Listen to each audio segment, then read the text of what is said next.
Hi everyone, this is just a quick update about some of your recent assignments and discussion boards. I just want to talk briefly about the parts of a research article group discussion that you completed.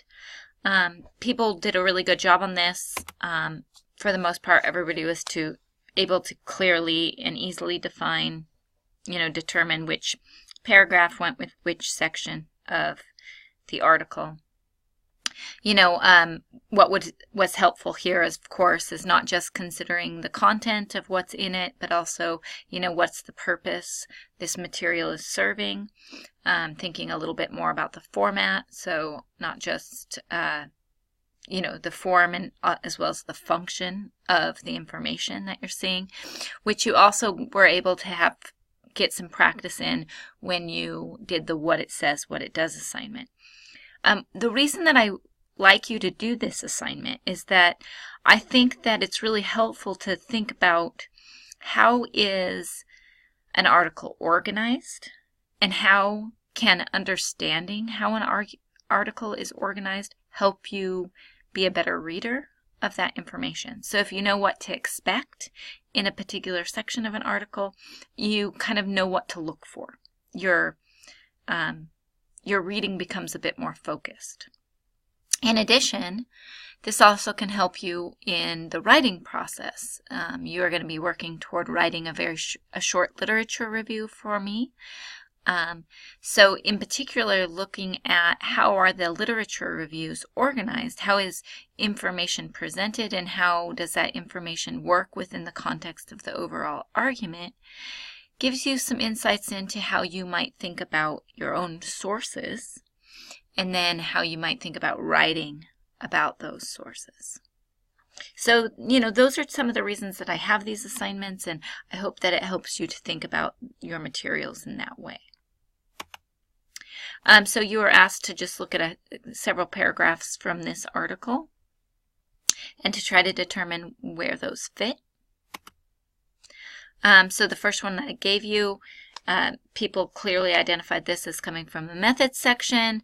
There's some giveaways, of course, including the information about the sample, an explanation about where the study took place. So within a methods section, of course, it's always going to give you just those kinds of details. What did the researchers do?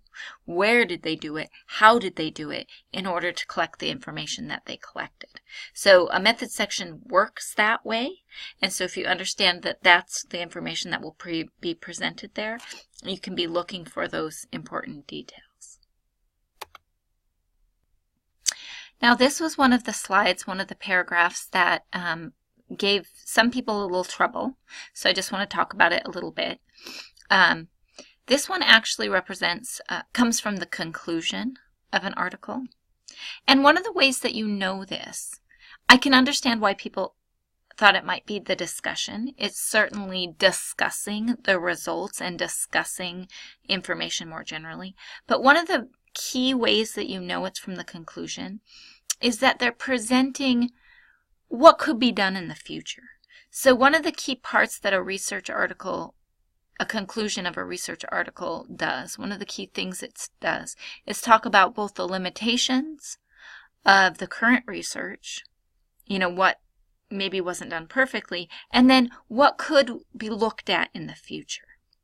And so when they talk about another fruitful extension of this line of inquiry would be to examine multiple children within the same family, they are telling you, while we didn't do this in this study, this would be really an interesting study to do that would add more information to our knowledge on this topic. So that's kind of a key clue that you could use to understand that this is probably coming from the conclusion. Everybody was able to identify this clearly as the introduction. One of the things to know is that it has a way of drawing us in, giving us this popular saying. And also, just even in this, very short 2 sentences, also helps to tell us something about why this is important. So we see, the family relationship is prominent and influential source for social knowledge. and emotional understanding. So we should be looking at family relationships because of this. So an introduction not only brings a reader in, but also really works to show why something matters. Everybody was able to easily identify this as a result. This is obviously from a quantitative research study, and so results are going to include things like numbers, numerical information, discussions of the significance, whether a hypothesis was found to be correct or correctly predicted or not. So that kind of information will always be included in the results. One quick note about this, in qualitative research, the results might not be as clearly differentiated from the discussion, and the results will oftentimes look different. So for instance, in qualitative research, rather than numerical information being presented, you might have a discussion of key themes, for instance, in a kind of results section. It will also include specific information, evidence from the study to back up those key themes, but it will look different than, say, numbers. Instead, it might be something like direct quotes from interviews, for instance, or a particular scene from a movie. So those work qualitatively as evidence to explain results in a qualitative study. I was really happy that everybody was able to note this as coming from the literature review. I just want to highlight a few of the kind of linguistic clues, and also this is something you should be thinking about in this class. You're asked to basically write a literature review for me. It's a very shortened version of a literature review. You only have to look at 5 sources. But you can see a few things that will help you in thinking about that. They identify patterns in the scholarly conversation. So 2 lines of research that have received a great deal of attention with regard to parental communication styles are the Family Communication Patterns Model and the Meta-Emotional Philosophy. So what they're doing right here is telling you, this is how I'm going to talk about this conversation. As these are 2 key areas of research, a lot of people have studied this. Probably they have read not only these articles, but many of the other articles they've read have mentioned these as well. So they know them to be very prominent in this conversation. But then they go on to talk about other kind of subcomponents or other things that they would really want to focus on in their research and therefore are bringing up as prominent within this conversation as well. So subcomponents of these approaches can be classified as either person-centered or position-centered. So this is this author's work to make these categories as distinct and important for a reader to pay attention to, because this will matter to their own research direction that they're going to present later in the article. Like the conclusion one, this is the other one that seemed to get mixed up, I guess. So some people saw this as the conclusion rather than the discussion section. But one of the key ways to know that this is discussion is that they're really highlighting their own findings and then explaining what's the meaning or importance or significance of those findings.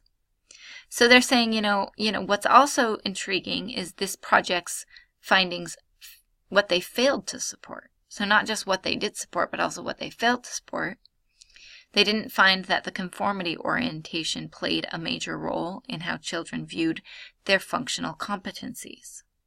And then they're going to tell you how that relates to some of the other literature or things that they know from the previous scholarly conversation.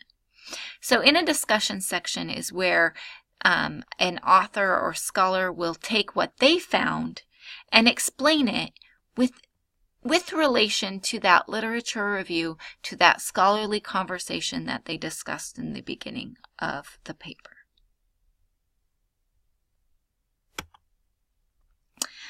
I want to just touch on very briefly on the room for debate conversation. You know, I thought it was interesting. People brought up some great ideas in that discussion board.